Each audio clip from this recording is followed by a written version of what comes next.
Identity theft feels like a plot straight out of a thriller, something we've seen countless times in movies and books. Most people assume that one's identity is an unassailable personal possession. Yet, for some individuals, stepping into another's life becomes a desperate survival strategy. Dave Rice came into the world in 1963, born and raised in Rochester, Minnesota. After completing high school, he made the decision to serve his country by joining the U.S. Navy. His military posting was in San Diego, where he crossed paths with Lois, a fellow Rochester native who would become his future wife. Once Dave finished his naval service in 1982, the couple returned to their hometown and tied the knot in 1985. They went on to build a family, welcoming 3 children into their lives. During these years, Dave worked a steady job at a local warehouse, while Lois dedicated herself to managing their household. But underneath his routine life, Dave nursed an entrepreneurial dream. In 2005, with their children grown and some grandchildren already in the picture, Dave saw his chance to turn that dream into reality. He and Lois relocated to Blooming Prairie, a tiny Rochester suburb with just 2,000 residents.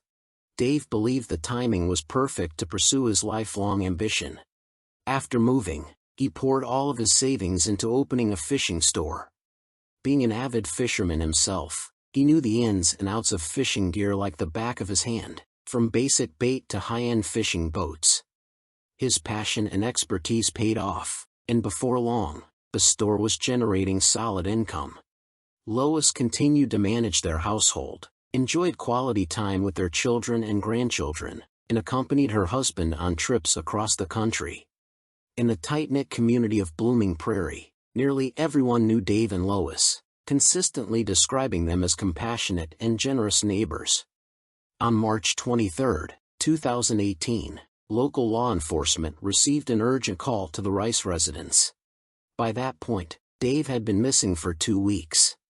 He'd stopped showing up at his fishing store, disappeared from his usual spot at the local bar, and missed his regular fishing trip with friends.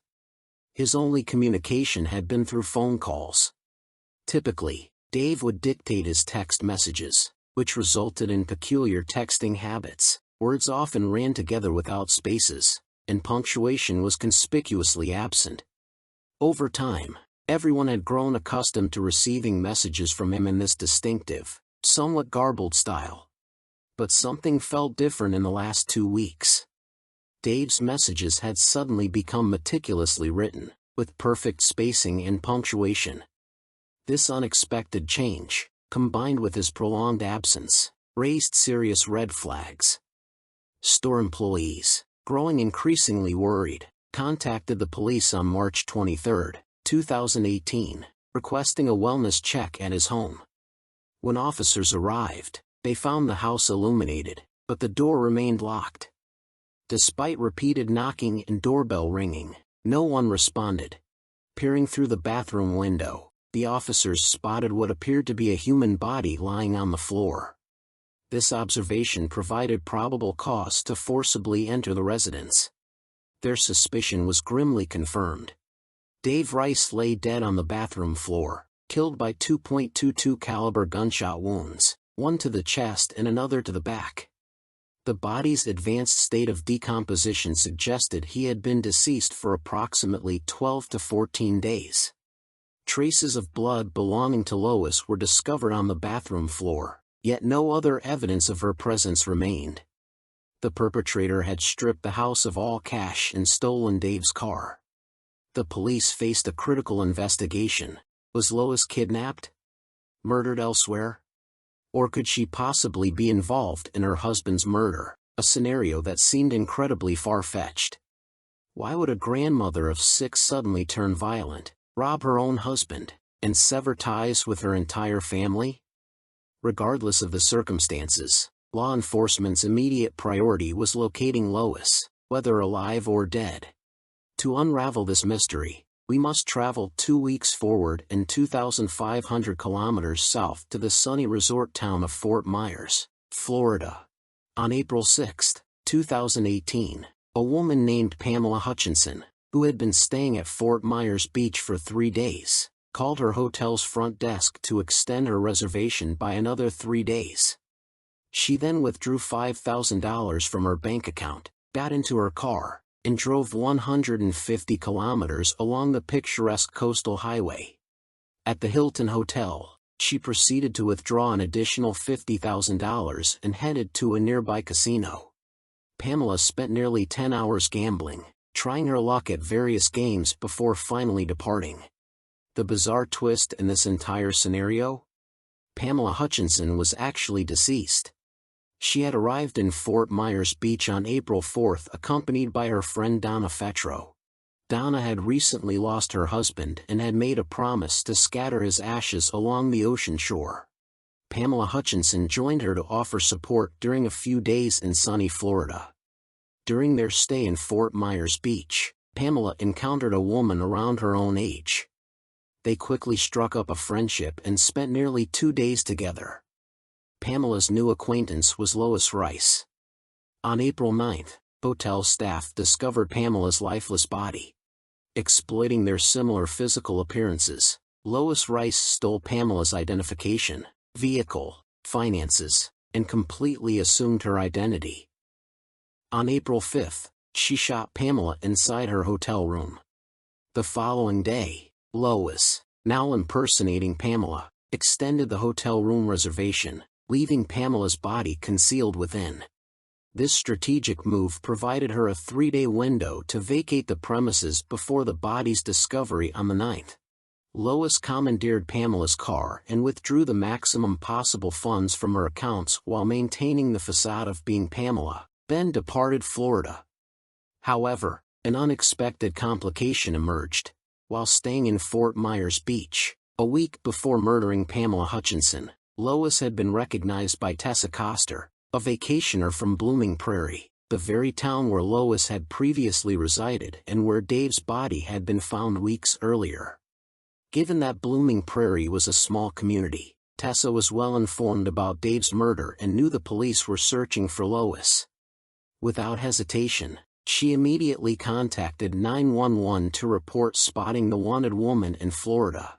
Law enforcement's initial response proved sluggish, only taking Tessa's report seriously after Lois Rice had already murdered Pamela Hutchinson. When they eventually showed surveillance footage to Tessa, she definitively identified the woman using Pamela's identity as Lois Rice. By then, Lois had already fled Florida. The only tangible evidence investigators recovered was Dave's abandoned car, which Lois had discarded after acquiring Pamela's vehicle. Authorities immediately launched an extensive manhunt for the 56-year-old fugitive. Their primary theory suggested Lois would attempt to cross into Mexico, making Texas, with its shared border, the most probable location for her potential escape. To complicate her flight, they strategically saturated media channels with her story. Television news segments frequently featured Lois, effectively eliminating her ability to move freely under either her real name or the stolen identity of murdered Pamela Hutchinson. This media blitz ultimately bore fruit. On April 19, 2018, a restaurant manager recognized a woman who had entered for dinner, having previously seen her face on television. He promptly contacted local law enforcement. This time, police responded with remarkable speed, arresting Lois Rice the very same day. Most shockingly, Lois was dining with a woman named Donna, and investigators strongly suspected she had already selected Donna as her next potential identity theft victim, mirroring her actions from 2 weeks prior with Pamela Hutchinson. The burning question remained: what could have driven this elderly woman to murder her husband, sever connections with her children and grandchildren, and embark on such a desperate, violent journey? As investigators discovered, Dave and Lois Rice's marriage had long-standing issues. Lois struggled with a gambling addiction that had been a source of conflict throughout their 35-year marriage. She had gambled away all the inheritance her father left her, subsequently obtaining guardianship over her sister, who suffered from bipolar disorder. The guardianship was strategically designed to gain access to her sister's inheritance, which Lois had also gambled away. Periodically, she would steal money from Dave's accounts, immediately losing those funds at the casino. It seemed plausible that on the day Lois killed Dave, one of their recurring arguments had spiraled out of control, finally breaking her composure.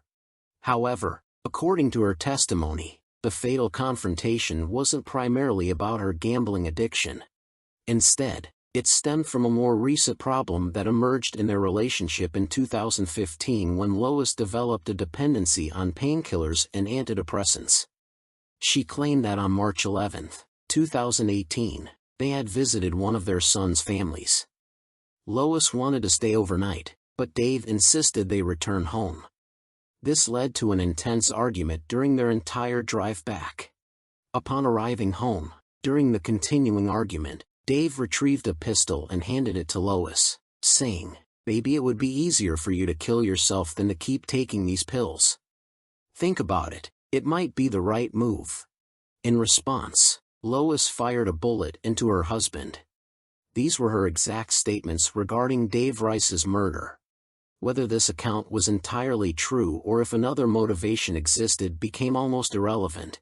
The primary objective for the prosecutor was securing Lois Rice's admission of guilt. Ultimately, she was sentenced to 2 consecutive life terms, one for murdering her husband Dave and another for killing Pamela Hutchinson. Lois Rice provided her confession in exchange for a plea deal that would place her in a Minnesota prison located near the city where her children and grandchildren resided. She likely believed this arrangement would facilitate more frequent visits from her family. But the critical question remained: would her children even want to see her after she had murdered their father? Thanks for watching. If you enjoyed this video, please support the channel by subscribing and hitting the like button. And don't forget to hit the bell to catch the next video.